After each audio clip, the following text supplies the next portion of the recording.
The Republican Party is undergoing a massive civil war right now, and stick around to the end of the show because we're going to be showing some shocking footage of a Christian family that gets attacked by an LGBTQ mob in Seattle. So, the Republican civil war is underway. It's getting bigger and bigger every day over the big, beautiful bill. And here's the thing. Top Republicans from the Senate are coming out and essentially saying they're not going to vote for the bill. And the reason why is because it increases the debt to the tune of about $4 trillion. At the beginning of this, people really were not sure how this was going to, they kind of thought maybe it was going to be 51 to 49 in the Senate, maybe even 50-50, and J.D. Vance was going to have to step in. As of now, it is very clear that as the bill stands, it is not going to pass. That's the Senate, and we're going to talk more about that in a second.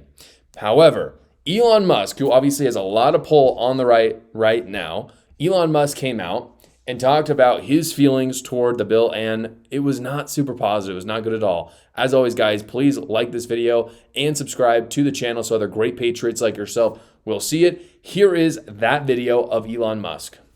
So, I was disappointed to see the massive spending bill, frankly, which increases the budget deficit, not just decrease it, and undermines the work that the Doge team is doing. I actually thought that when this big, beautiful bill came along. Everything he's done on Doge gets wiped out in the first year. I think a bill can be big or it can be beautiful, but I don't know if it can be both. My personal opinion.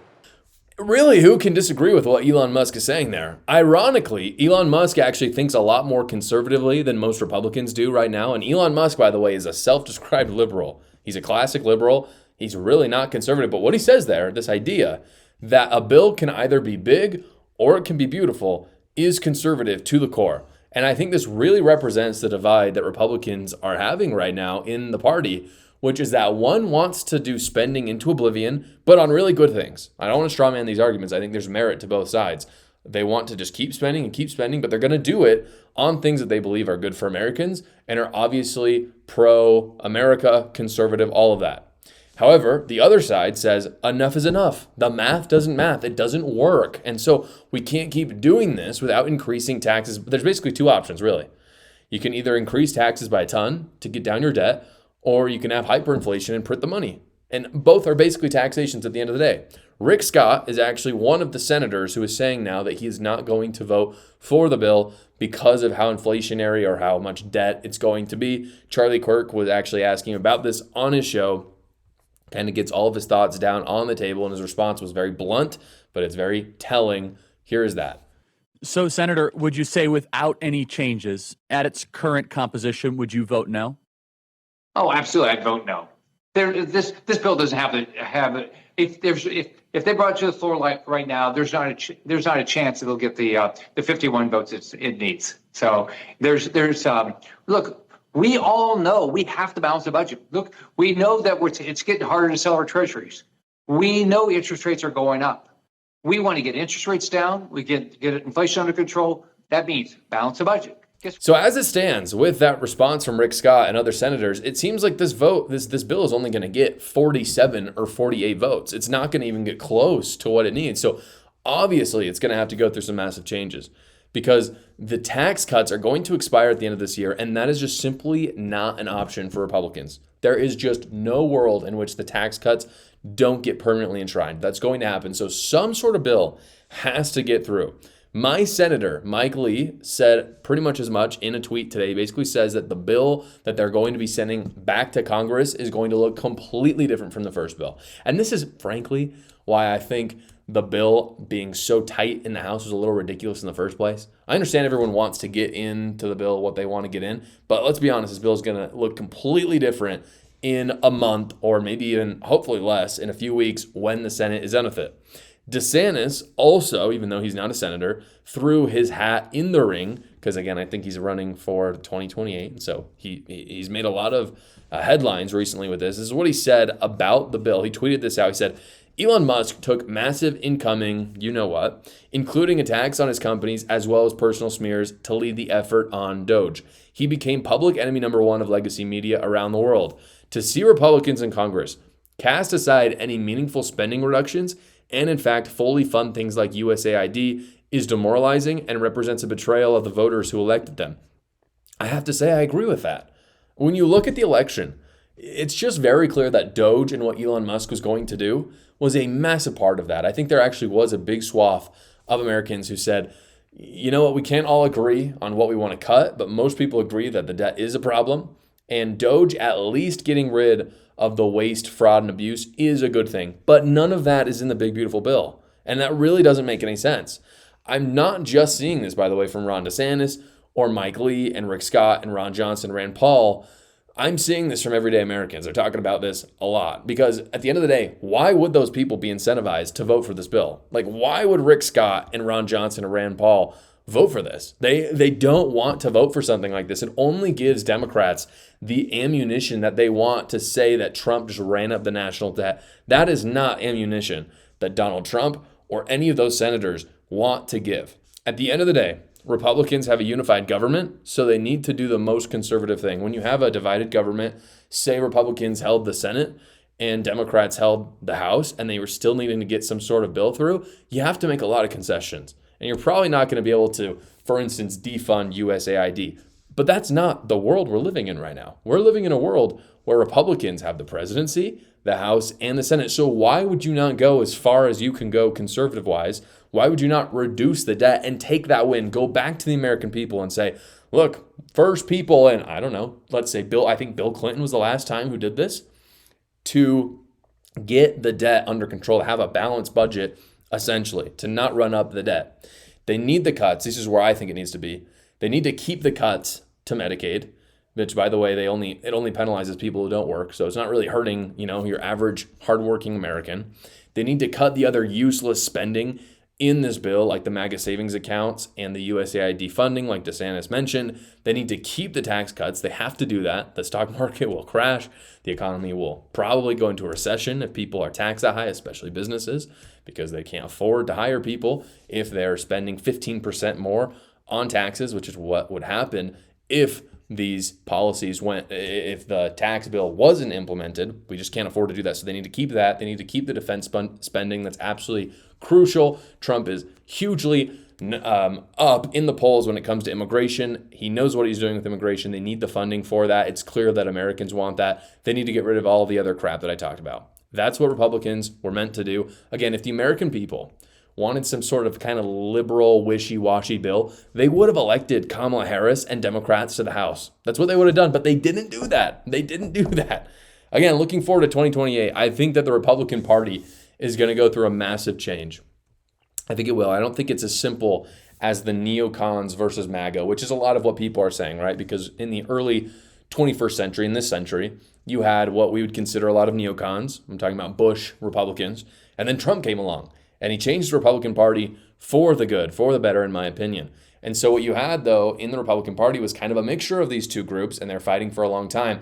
I don't think it's that simple anymore because there are essentially massive portions of MAGA right now, if you look at the polling, that want the bill passed, the big, beautiful bill. But then there are also massive portions of MAGA that don't want the bill passed. And so what you have is MAGA talking to each other and saying, oh, Ron Johnson is a rhino. And then you have the Ron Johnson MAGA fans saying, oh, Mike Johnson is a rhino. They can't all be rhinos, guys. If you support the big, beautiful bill or you don't, doesn't necessarily make you a rhino. It's not that simple. And that's why I think it's not as simple as neocon versus MAGA anymore. I think the real divide is between free market, libertarian conservatism on the economic side and then the populist isolationist movement. I think both of those can fit within the America First MAGA movement. I have to say I find myself in that first camp, not in the latter camp. I'm definitely a free market conservative. I think Elon Musk and DeSantis and Rand Paul are the future of the party more than J.D. Vance and Mike Johnson and Ted Cruz. I have to say that because I think when you put those three, I just kind of pulled three people. I think Elon Musk, DeSantis, and Rand Paul are way smarter than the latter three. Not to say that I don't like those guys. I just don't think that they have a proven track record like Ron DeSantis and Rand Paul. I think those people have a lot more to offer the nation than the people who want to keep running up the debt. However, that doesn't mean that you can't pass a bill this year. You have to pass a bill this year. And if it runs up the debt less, that's still better than running it up $4 trillion. I just think Again, those people that I named are committed to the idea of small government as the previous people that I mentioned. The small government, I think, is what makes Doge and MAGA so popular. I think this is what made them popular in the election. I think that means the most when it comes to taxes and when it comes to economics. So I fear that Trump and MAGA's great kind of social politics, which is fantastic, everything they've done when it comes to DEI, transgender crap, immigration, I fear that all the great things are bleeding into the economic ones. And for me, it's very simple. When it comes to the social policy, we need a Republican who governs with an iron fist, protects the truth, again, secure borders. I'm down for all of that. But when it comes to the economy, it's very different. You don't have to have the same ideology for both. When it comes to the economy and taxes, we need a Republican who will just get out of the way. Get out of the way, let the market do its thing, and not tax us into oblivion or increase the national debt. As many of you guys know, I have a brand new baby at home, so I get zero sleep right now. However, the gym is still a priority and I need my energy. And fortunately, I have Energy Rocks, the partner of this show that gets me the energy that I need. Energy Rocks replaces that heavy, sugary pre-workout drink with a super light supplement that you can fit right in your pocket and take out and eat whenever you need that boost. It's modeled after Pop Rocks. Energy Rocks was created by a competitive athlete for athletes and also just anybody who needs that energy boost throughout the day without messy mixes or those caffeine crashes. It's only 20 calories, 4 grams of sugar, and you get all the energy that you would get from 1 cup of coffee. It's fantastic. I've got it in my pantry right now. Got to use it whenever I go to the gym. Right now, they're giving my audience a very generous 20% off everything in their store. So go check them out right now. Just use the code JoshCarr, 20 off at checkout. The link and the code for that are in the description below. In Seattle this week, Christians gathered to protest the LGBTQ crap that's going on in their state, and a group of counter-protesters from the left showed up. It got very intense. Here's a video of what was happening.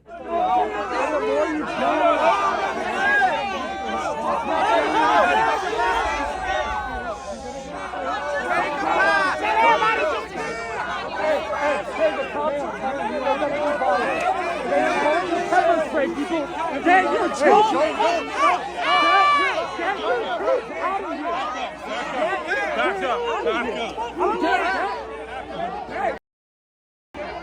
Get the kid out of here! Get the child out of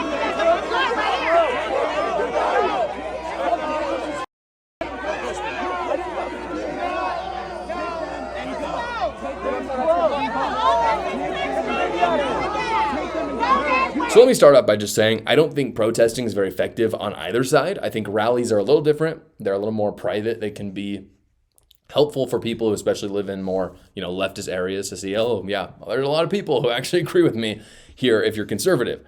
And there's nothing wrong with gathering, obviously, and talking about what's important to you. But the whole protest and counter-protest thing is generally a recipe for disaster. You saw it here in Seattle. According to Fox News, there were no injuries there, but there were 8 people arrested for assault, pretty much mostly on the Antifa leftist side. The mayor of Seattle actually came out with a statement. It's very telling.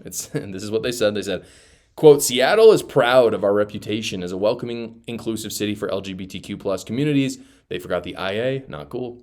"And we stand with our trans neighbors when they face bigotry and injustice. Today's far-right rally was held here for this very reason, to provoke a reaction by promoting beliefs that are inherently opposed to our city's values, Christianity, in the heart of Seattle's most prominent LGBTQ plus neighborhood." So apparently it is far-right to believe in God, opposed completely to Seattle, which I actually don't agree. I don't disagree with that. I think most people would agree Christianity, Seattle, they don't go together at all.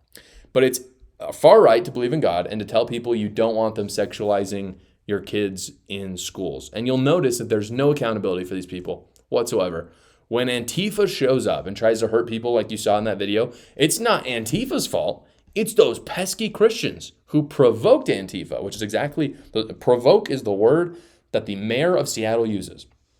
The reality is, Christians should not be living in Seattle. They shouldn't. They shouldn't be living in Portland, San Francisco, Los Angeles. They just shouldn't. Sodom and Gomorrah. That's what it is at this point. They should leave. They should not turn around. If they turn around, we all know what happens.